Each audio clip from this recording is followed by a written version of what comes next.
Saudaraku kaum muslimin dan muslimat, mari kita simak info yang sangat penting tentang kesehatan. Selamat menyaksikan. Kali lagi bersama dengan Suara Tirta, tapi di kali ini kita gak bahas COVID ya kan. Aku ingin membahas buat teman-teman yang sebenarnya selalu menyepelekan hal kecil tapi bisa berimpact hal besar buat kesehatan. Yap, topik kali ini adalah kegiatan kecil yang disepelein yang bisa berbahaya buat kesehatan kalian.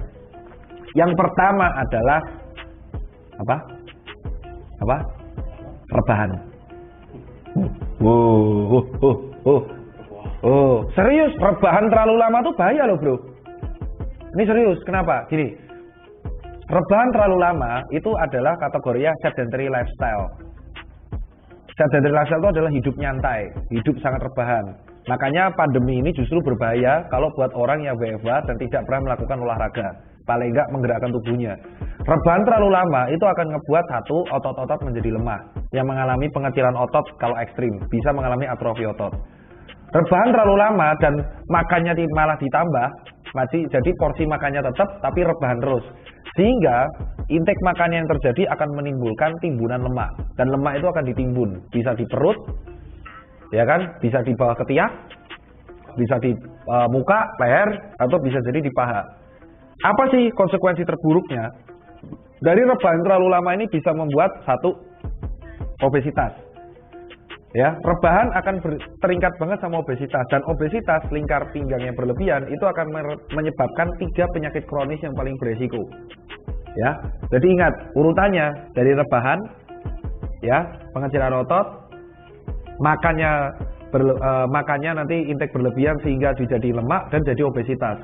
Obesitas akan beresiko meningkatkan resiko 3 penyakit lain. Apakah itu? Diabetes mellitus. Kenaikan kadar gula darah yang terlalu ekstrim di dalam darah. Apa sih akibatnya diabetes mellitus? Gula darah yang terlalu ekstrim yang naik di dalam darah ini akan menyebabkan penyembuhan luka tuh jadi lama banget. Karena kadar gula darahnya terlalu tinggi. Yang berakibat akhirnya gula yang harusnya buat energi kan harusnya dilepas sama darah. Jadi darah itu kan dibawa sama gula nih. Kebalik, gula itu dibawa sama darah. Ya kan, terus dilepas ke sel-sel yang butuh. Ini energi. Terus mereka akan bekerja kan dari gula ini sebagai sumber energi. Nah, kalau gula darahnya kebanyakan nih, terlalu kuat, ya kan? Jadinya dia malah ini membawa gula itu terus. Yang terjadi sel-sel nggak dapat energi, terjadi peradangan, inflamasi. Akhirnya terjadi trias. Orang yang gejalanya diabetes tuh, gejalanya cepat haus, ya kan? Cepat lapar, sering kencing. Itu triasnya. Cepat lapar, cepat haus, sering kencing. Terus kalau gemuk atau kurus itu relatif. Nah, ini bahayanya kalau kamu rebahan. Penyakit yang bahaya, diabetes. Dengar ya? Nah, penyakit kedua adalah bukan masih rebahan. Apa? Penyakit jantung. Nah, lemak yang menempel ini kadang bisa menimbulkan plak di pembuluh darah. Ya, nanti saya kasih contohnya ya. Namanya aterosklerosis. Jadi dia itu pembuluh darah tuh arteri, bros. Dan arteri ini bisa ada plak-plaknya kalau lemak tuh nempel di sini. Lemak ini nanti akan membuat pembuluh darah ini semakin menyempit. Pembuluh darah itu sifatnya elastis. Itu yang menyebabkan tekanan darah bisa naik, bisa tinggi. Kalau kita nyeri, ya tekanan darah naik karena dia elastis. Kalau kita olahraga besar, dia akan elastis supaya tekanan darah itu cepat sampai jantung. Nah, ketika dia ada kolesterolnya akan nimbun di pembuluh darah ini. Yang berakibat nanti kan jadi sempit. Nah, akhirnya sel darah merah jadi tabrakan kan di sini. Jadinya kayak benturan. Wah, bayangin harusnya jalan tol dipersempit jalan tolnya. Tabrakan kan cepat karena kecepatannya nggak bisa direm. Tabrakan ini akan menjadi trombus, jadi gumpalan. Akhirnya yang terjadi adalah terblokade secara penuh. Jebret. Ketika terblokade secara penuh terjadi infark. Kenapa? Karena bagian sel tersebut tidak bisa mendapat suplai darah. Mati kan? Karena nggak dapat oksigen. Nah, kalau gumpalan kolesterol itu ada di otak, stroke jadinya. Namanya stroke iskemik. Jadi stroke yang terjadi karena pembuluh darah tersebut tidak bisa menyuplai. Kalau terjadi di jantung, terjadinya infark miokard. Jadi jantungnya nyeri, namanya cardiac arrest. atau angina pectoris juga bisa. Karena sakit. Kalau nyumbetnya di paru, emboli paru, mati bos. Kalau trombosnya pecah. Dan yang jelas tensinya tinggi. Kalau dia menyebabkan di jantung, masih kompensasi, maka jantung akan membesar. Ya, jantung membesar ke arah kiri. Ya kan tergantung, kalau sumbetnya di kanan, membesar kardiomegali. Jadinya dedeknya tambah gede. Jantung yang semakin membesar berarti beban kerjanya tinggi. Ketika dipaksa, tiba-tiba, ya kan, cardiac arrest, serangan jantung. Terjadi di partnerku, Mas Lutfi almarhum. Resiko ketika rebahan yang terlalu sering adalah apa? Diabetes sudah, terus sakit jantung udah. Oh, kan? Nggak tahu. Resiko rebahan, atrofi otot. Iya, jadi kita karena nggak pernah rebahan, akhirnya otot yang harusnya dilatih terbiasa tidak bisa menggunakan beban yang berat. Jadi ketika gerak dikit, aduh cepet capek itu. Baru jalan dikit, aduh capek. Akhirnya karena capek, mereka nggak mau pakai tangga, mereka pakainya lift. Mereka nggak mau pakai jalan kaki, mereka bahkan jarak deket aja 500 meter aja nggak mau jalan kaki. Akhirnya jadi tim rebahan. Yang berakibat apa? Kembali lagi, tekanan darah tinggi, penimbunan kolesterol. Nah, cara ngeceknya untuk kalian usia 25 tahun, harusnya tuh check up rutin setahun sekali. Apa sih yang perlu dicek? Banyak. Pertama, tekanan darah sistolik, distolik. Normalnya orang tuh antara 120/80. Ya, lebih kurang batas bawah 110, batas atas 130. Yang distolik antara 60-80. Ya. Nah, itu yang pertama. Kedua, gula darah sewaktu dan gula darah waktu puasa. Itu harus dicek. Habis itu LDL. Kalau orang awam bilang LDL itu kolesterol jahat, sama HDL. Habis itu kolesterol total sama trigliserid. Ya, setelah ini dicek, kalau kamu mau ngecek tambahan, paling cek adalah lingkar pinggang. Lingkar pinggang dicek dan body weight, BMI-nya dicek. Keseimbangan antara tinggi badan dan dengan berat badan. Nah, solusinya apa sih? Kalau kalian WFH dan rebahan, maka solusinya adalah tetap melakukan aktivitas tubuh. Contoh, olahraga di rumah. Jogging paling nggak 30 atau 60 menit. Dan hindari makanan-makanan yang bisa mempercepat proses penimbunan lemak. Ya, aspartam yang didapatkan pada soda. Ya, minyak yang digunakan berkali-kali. Kenapa disebut fast food berbahaya? Karena minyaknya digunakan berkali-kali sehingga terjadi penimbunan lemak. Bahaya. Jadi nggak hanya fast food. Contoh, kaki lima menggunakan minyak terus-terusan, itu juga bahaya. Makanya paling aman tuh goreng sendiri. Sekali-kali boleh. Makan apapun dibatasi. Ya, karena kalian nggak tahu. Masang satu ring jantung ketika terjadi penyempitan di sini, itu kan bisa pakai balon, nyuntiknya dari arteri femoral, atau kamu bisa pakai ring. Satu ring itu 150 juta, bos. Obat jantung itu mahal-mahal semua. Obat yang murah tuh metformin, itu masuk BPJS. Ya, apalagi kalau stroke, tekanan darah tinggi 180 ke atas bisa pecah, pembuluh darah di otak. Wah, itu langsung lumpuh. Bahaya. Nah, itu rebahan. Dari hanya mengubah gaya hidup sehat rebahan, contohnya banyak. Contoh yang hairstyle tuh, health life itu kayak Deddy Corbuzier. Itu contoh dia adalah yang mengedepankan gaya hidup sehat. Kamu bisa tiru gaya hidupnya dia. Kalau nggak kuat, yang penting adalah olahraga paling nggak seminggu 2-3 kali. Jauhin karsiogenik, yaitu makanan-makanan yang bisa berpotensi memunculkan kanker, yaitu apa? Bukan, salah semua, bakar-bakaran. Oh iya. Ya, kalau fast food, karena item-itemnya itu tuh bisa berpotensi memicu kanker. Kalau kamu makan fast food, itu berpotensi kegemukan. Boleh sekali-sekali, tapi jangan sering. Diet rendah garam, tetap penting, tapi jangan banyak-banyak. Contoh mie instan.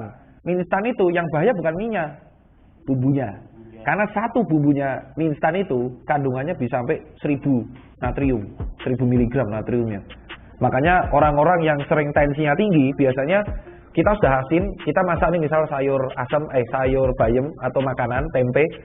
Orang normal bilang, udah asin nih. Terus tapi ketika ibu nyoba, ini belum asin deh. Itu ciri khas ketika tensinya tinggi banget. Jadi reseptor asinnya berkurang. Jadi dia pengen ngasih garam terus, karena kompensasi di tubuhnya, tensinya tinggi dia pengen garam. Maka kalau orang yang gejala tensinya tinggi, biasanya dia diet rendah garam.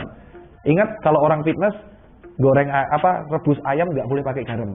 Karena garam berpotensi menarik air. Dia hidrofilik. Hidrofilik itu narik air sehingga nanti dia jadi tinggi.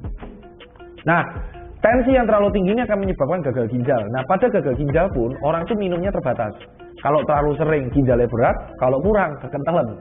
Maka kalau orang yang gagal ginjal ini harus ada dokter spesialisnya. Dan kalau diabetes itu kalau sudah suntik insulin nggak boleh lupa. Itu akibat dari hal sepele, rebahan. Ya. Yang dua itu aku alamin sendiri. Sakit tenggorokan dan sakit gigi bisa jadi penyakit jantung. Percaya nggak? Lo bisa, ngeyel kan? Ada yang dinamakan adalah, nanti Jonaran catat, nanti aku akan ngasih sumber ya. Namanya rheumatic heart disease. Tahu rheumatic heart disease itu apa? Rheumatic heart disease adalah bukan mandi malam-malam terus kena rheumatic. Bukan itu mitos. Rheumatic heart disease adalah suatu kondisi ketika jantung itu ada klepnya, ada katupnya. Kayak kalau piston mobil aja klepnya itu bisa kena kerak dan akhirnya dia sulit. Nah, jantung ini katupnya bisa terinfeksi oleh sebuah bakteri aureus. Bakteri yang menginfeksi saluran pernapasan, kena darah, nyangkut di katup, dia menginfeksi katupnya jadi jarungan parut, jadi nggak bisa buka. Katup jantung tuh gini, buka zus. Ketika diinfeksi, dia buka terus. Darahnya bercampur, serangan jantung mati, bos. Kenapa kok bisa rheumatic heart disease? Bakteri ini menginfeksi kita dari dua pembuluh darah paling sering. Infeksi tenggorokan, faringitis, tonsilitis di sini, belakang, sakit gigi. Paham bahayanya? Ketika kamu sakit gigi, teksturnya gigi itu ada pulpa, bawahnya ada pembuluh darah. Ketika gigi bisa menembus lewat bolong-bolong mikro dan nembus pembuluh darah, nggak diurus, akan terjadi gangren. Kenapa kamu nggak sakit? Karena gasnya itu bocor. Kalau menginfeksi gigi, gasnya itu keluar lewat bolongan kecil-kecil. Ya, jadi kita nggak rasa bolong tapi nggak sakit. Itu sebenarnya ada infeksi. Ketika si bakteri ini menembus arteri, maka bakteri ini akan ikut aliran darah sampai ke sinus, jadinya sinusitis. Namanya infeksi yang naik ke atas. Jadi sinusitis. Maka ada orang kena sinusitis maksilaris di sini karena sakit gigi. Kalau kena sampai ke bawah arteri terus, sampai ke aorta, sampai ke katup jantung, mampus kau. Kalau sampai RHD. Dan aku udah mengalami bukan RHD-nya, aku kena sinusitisnya. Jadi gigiku molar, aku kebersihan gigi itu buruk. Karena dulu aku ngerokok, aku ngopi dan aku minum soda sehari seliter. Aku pecandu soda banget. Akibatnya apa? Gigiku kropos dan karena jarang kebersihan gigi tidak diurus, jadi sarang bakteri aureus. Gigiku lubang dan akhirnya lubang ini nggak kurus. Akhirnya menyebabkan penyakit sinus parah banget di sini. Jadi sinus dan akhirnya dioperasi. Sinusitisnya kronis. Dan akhirnya nyeri gigi yang tidak diurus akan menyebabkan migrain yang terlalu lama. Karena di sini ada 5 nervus, 5 cabang 1, 5 cabang 2, 5 cabang 3. Ya tergantung, kalau kamu kena di gigi atas, kamu akan sakitnya tuh di sini sampai belakang. Jadi kalau kamu merasakan misal gigimu lubang dan kamu migrain dalam waktu yang lama, hati-hati. Itu karena gigimu sarafnya udah mulai kena sensorisnya. 5 cabangnya udah mulai kena. Dan kamu harus perbaiki. Kalau nggak bisa perbaiki, cabut. Ya, dari hal sepele, sakit gigi. Dan dari infeksi tenggorokan. Faringitis, nyeri tenggorokan, nyeri telan. Terus kamu demam tidak sembuh-sembuh, ya kan? Ternyata ketika kamu dahak, infeksi bakteri, itu ciri khasnya infeksi bakteri adalah dia dahaknya warna hijau dan bau. Kalau infeksi virus, dahaknya tuh warnanya jernih. Bedanya kayak gitu. Kalau bakteri bau banget, kuning, hijau. Nah, bakteri ini kalau faringitis biasanya harus dibasmi dengan antibiotik. Bisa pakai antibiotik amoxicillin atau pakai cefadroxil. Dan itu dosisnya harus habis. Kalau antibiotiknya nggak habis, itu sebenarnya bakterinya masih ada, tapi sekarat. Nah, bakteri yang tidak diurus dengan baik, akhirnya masuk ke aliran darah, sama polanya. Jadi kalau kamu mendapatkan sakit radang tenggorokan, dan sakit radang gigi atau radang gusi, segera diurus ke dokter terkait. Kalau nggak mau sakit, paling nggak kamu membersihkan gigi 2 kali sehari. Mouthwash secukupnya. Ketika sudah ada karang gigi nih kayak depanku nih, ini harus di scaling. Ya, paling nggak 6 bulan sekali bersihkan. Ketika kamu radang tenggorokan, cek. Kalau dahaknya tuh, kalau nafasmu bau banget, berarti bakteri kamu kayaknya. Tapi kalau nafasnya nggak bau, tapi batuk-batuk doang, dan ininya jernih pileknya, berarti virus. Dan itu bisa jadi swab dan kawan-kawan. Bisa jadi COVID. Satu, lagi penyakit sepele, yang kebiasaan sepele, yang sering diremehkan tapi menjadi besar. Apa? Apa? Bingung? Hah? Bukan. Enggak. Main HP terlalu lama. Orang yang main HP terlalu lama, apalagi sebelum tidur, dia posisinya seperti ini. Tentu itu akan menyebabkan beban nervus di bagian sini, radialis atau medianus, nervus saraf ini kan banyak, menjadi berlebihan. Sehingga saraf ini tentu nggak ada capeknya juga, yang menyebabkan terjadinya peradangan pada saraf yang kalau diteruskan menjadi CTS atau carpal tunnel syndrome. Jadi kalau kamu megang motor, sering juga dialami oleh ojol. Jadi kalau ojol kan sering naik motor terus, berlebihan naik motornya. Dia gini kan, menahan getaran dari motor, yang berakibat sarafnya akhirnya cedera. Sehingga nanti ketika dia di rumah, rasanya ini kesemutan terus, nyeri, ngilu, kesemutan kayak kejepit, dan kalau dipegang tuh kayak sakit, lebih sakit dari normal. Itu ya, itu bukan rematik, itu CTS. Karena saraf ini ada masanya juga. Dan saraf itu sulit banget ngembalinya. Radang pada saraf, sel pada saraf, neuron itu adalah sel yang paling sulit untuk kembali penyembuhannya. Kalau kulit itu cepat, tapi kalau sel saraf, apalagi paru-paru, itu sulit banget. Jadi kalau kamu naik motor sudah kerasa capek, itu tubuh akan ngasih alarm. Tahu alarm kalau naik ininya capek? Kesemutan, berhenti. Itu artinya tanganmu udah nggak kuat, tanganmu ini udah capek banget. Jangan dipaksa. Kalau dipaksa jebol bos. Tapi rata-rata orang demi uang nggak mau. Makanya kalau kita lihat ada ojol tuh sering rehat, itu nggak apa-apa. Kenapa? Karena ini capek bro. Tahu nggak kenapa pembalap MotoGP maksimal 2 jam? Satu, tangki bensin. Kedua, kapasitas fisik orang itu 2 jam. F1 juga 2 jam. Karena kalau diterusin carpal tunnel syndrome ini bahaya. Kalau diterus-terusin, bukan nggak mungkin kamu nanti jadi gini terus dan nggak bisa megang sesuatu. Terutama pemegang kamera, satu, pemegang motor, handle motor, orang yang megang HP. Jadi kalau kita sambil tidur ini gini. Makanya kalau megang handphone tuh aku lebih suka kalau nggak tiduran, duduk. Nah kalau sambil duduk biasanya yang kena apa? Sini bro. Di bagian kubiti ini juga banyak ini. Ya kan? Hati-hati. Radang CTS ini harus dirawat oleh 2 dokter sekaligus. 3 malahan. 1 dokter saraf, kedua dokter tulang karena ngecek apakah ada cedera ligamen atau enggak. Yang ketiga rehab medik. Jadi nanti diterapi, fisioterapi, diginiin terus, ada digini. Ya. Penyakit sepele lain yang berbahaya yang terus dilakuin sama manusia tapi dia nggak mengubah.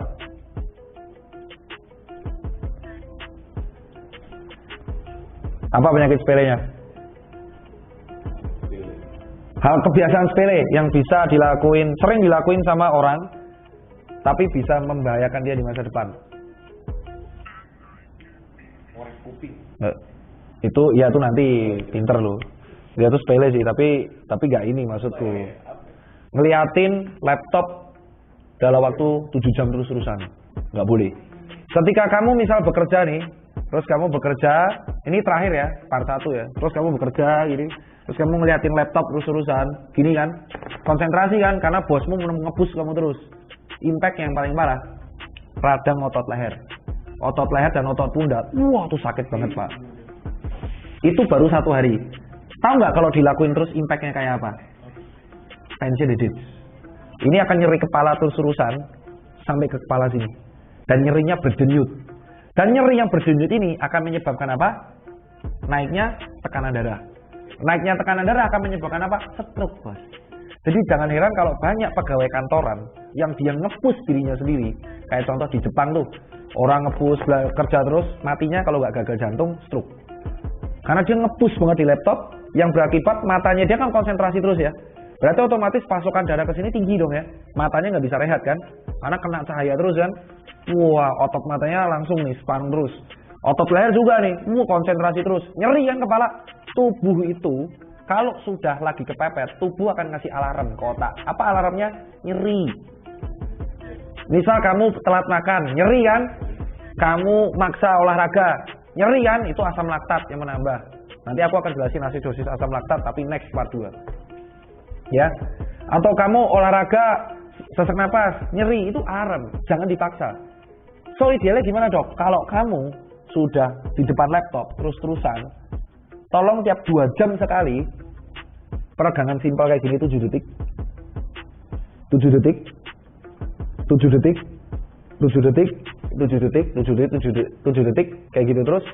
Terus kamu lihat jendela. Kamu tahu nggak kenapa kantor tuh diliatin jendela? Selain pencahayaan itu buat kamu ngeliatin jendela biar matamu tuh ngeliat jauh sehingga otot matamu tuh rileks. Ketika kamu tuh ngeliat laptop, lensa tuh menkembung, jadi kamu tuh gini terus.